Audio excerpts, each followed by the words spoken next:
तुम्हारी दोनों इच्छाएं पूर्ण होंगी वत्स।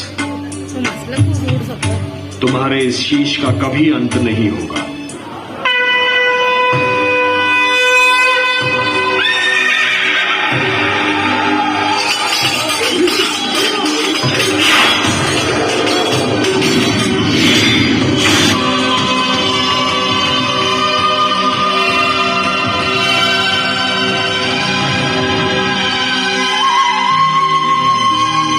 कुरुक्षेत्र के युद्ध में पांडवों की जीत हुई और कौरवों की हार। चारों ओर से पांडवों की जय जयकार सुनाई दे रही थी।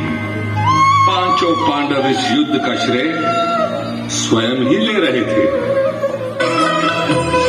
प्रणाम प्रभु।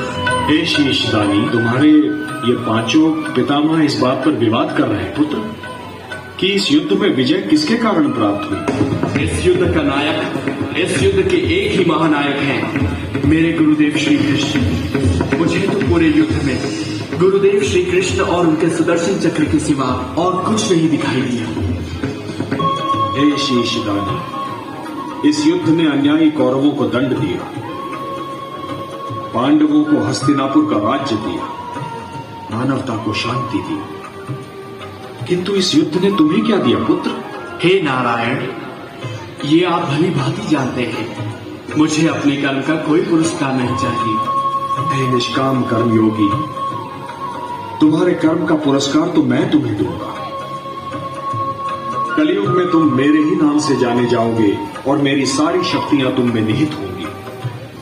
जो भी मनुष्य तुम्हारी पूजा करेगा उसकी सारी मनोकामनाएं पूर्ण होंगी। मेरे लिए क्या आज्ञा है प्रभु। पुत्र, कलयुग का प्रसार बढ़ते ही तुम खाटू नाम के स्थान पर प्रकट हो जाए। वहां की भूमि अत्यंत पवित्र और पावन है। खंडेला का राजा अत्यंत धार्मिक प्रवृत्ति का है।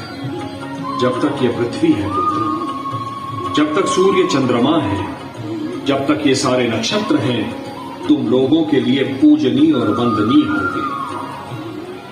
तुम्हारे शीश